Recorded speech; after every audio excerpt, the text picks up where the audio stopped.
the calm before everything changed.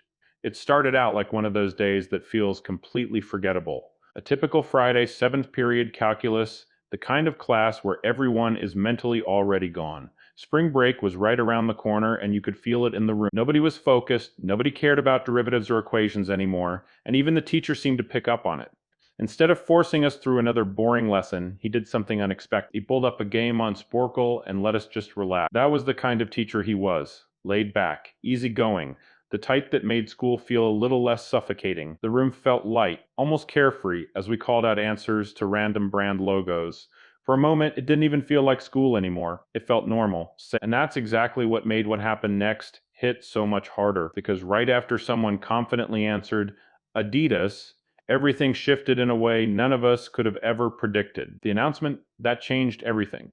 The loudspeaker cracked to life, cutting through the chatter like a blade, but something was off immediately. It wasn't the usual, calm, controlled tone we were used to hearing. The dean sounded panicked, like he was trying to keep it together but failing. He told every teacher in the building that this was not a drill and that they needed to initiate a lockdown immediately. The words didn't even fully register at first, but that tone sent chills down everyone's spine. Even the teacher, who never seemed to take anything too seriously, suddenly snapped into action. The lights were shut off instantly, and we were rushed into the corner of the room. No one joked, no one whispered. The energy in the room flipped from relaxed to pure fear in seconds. You could hear people breathing. That's how quiet it got. And then, as if things couldn't feel any more unsettling, the faint electrical buzzing from the back wall suddenly stopped.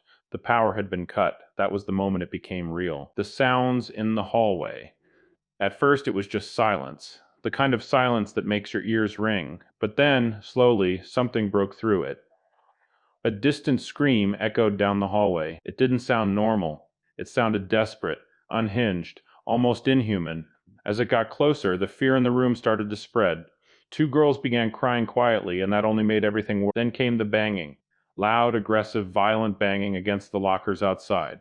The man's voice followed it, shouting threats, saying he was going to kill everyone. Hearing those words in real life, just feet away from where you're hiding, does something to your mind. It doesn't feel real, but at the same time, it feels too real. The banging grew louder, closer, until it finally reached the classroom door. And that's when everything peaked. Someone inside the room screamed, and the man started pounding directly on the door, yelling for it to be opened. Every second felt stretched out into eternity. No one moved, no one breathed. All we could do was wait and hope he wouldn't come in.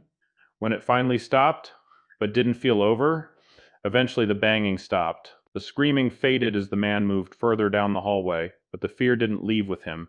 It stayed in that room, heavy and suffocating. Even after 10 minutes passed, it felt like an hour. Time didn't work the same anymore. When the dean came back over the loudspeaker, his voice was still tense, but more controlled this time. He explained that someone had entered the building and attacked the woman at the front desk, forcing her to run out of the school. No one even knew if the man was armed. That uncertainty made everything worse. The school didn't have cameras back then, no real security system.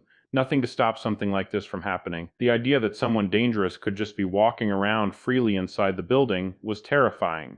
And yet, after a sweep turned up nothing, teachers were told to continue classes like normal. Doors locked, no one allowed to leave. As if anything about this could ever feel normal again. The rumor that made it even worse. You would think that would be the end of it. That once the lockdown was lifted, things would slowly go back to normal.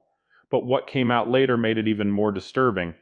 That night, a janitor working late claimed he found the man not running, not hiding, but sleeping, curled up inside a storage closet near the back of the school. The idea that he had been there the entire time, possibly just walls away from students and staff, was already enough to send chills down your spine. But then came the detail that spread like wildfire through the students. Supposedly, sticking out of his pocket was a .44 Magnum.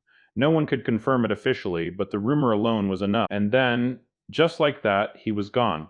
By the time police arrived, there was no trace of him, no arrest, no answers. Just the lingering question of how close everyone came to something much worse. And to this day, no one knows what happened to him. The second lockdown, that felt just as unreal. The second story starts differently, but the feeling is the same. It was lunchtime, early October, gray skies and rain setting the mood without anyone realizing it yet. At first, the loud booms didn't seem like anything serious. They sounded like thunder, but the reaction from everyone else told a different story. People started screaming, panicking, running. That confusion spread fast. Before anyone could process it, Campus security rushed in, shouting orders, forcing everyone into the multipurpose room. Kids had to abandon their food, their conversations, everything. The urgency in the adults' voices made it clear this wasn't a drill. Inside the room, tension filled the air. The glass walls were quickly covered, exits were guarded, and no one was allowed to leave. Everyone was searching for answers, but no one really knew what was happening. And sometimes not knowing is the scariest part. The truth behind the lockdown. Um, when the truth finally started to come out, it didn't make things better, it made them worse. A man living right near the school had barricaded himself inside his home. He was threatening to harm himself and anyone who tried to get close. But that wasn't the only reason people were scared. It turned out he had been seen watching students before, acting strangely, making people uncomfortable. There were even rumors about his past that made the situation feel even darker. Being stuck inside that room for over an hour, not knowing if he could somehow get closer, made every second drag, and then came the detail that stayed with people the longest. A student revealed that the same man had once been seen doing something disturbing on Halloween, writing a warning on his window in what looked like blood. At the time, it was brushed off as a joke, but now it didn't feel like a joke at all. It felt like a warning no one took seriously. The basement encounter that almost turned deadly. The final story feels the most personal and the most dangerous. A quiet basement office, isolated from everything above, becomes the worst place to be during a lockdown. When the call came in about a possible armed individual, there was nowhere safe to go. No locked door, no real protection, just darkness and waiting. Minutes passed with no information, no sound from upstairs, and then suddenly, the basement door creaked open. Footsteps echoed, getting closer. Hiding under the desk felt like the only option, but even that didn't feel safe. When the phone lit up with a message, it felt like everything was over. And when the stranger finally appeared, acting calm, asking questions, something didn't feel right. That instinct, that feeling ended up saving a life. Because the message revealed the truth. The man standing there wasn't hiding. He was the threat. And the moment that realization hit, everything moved fast. Running, a gunshot echoing in the darkness, barely escaping. In the end, police caught him, and the victim survived. But the memory didn't fade. Some sounds, like that gunshot, don't leave you.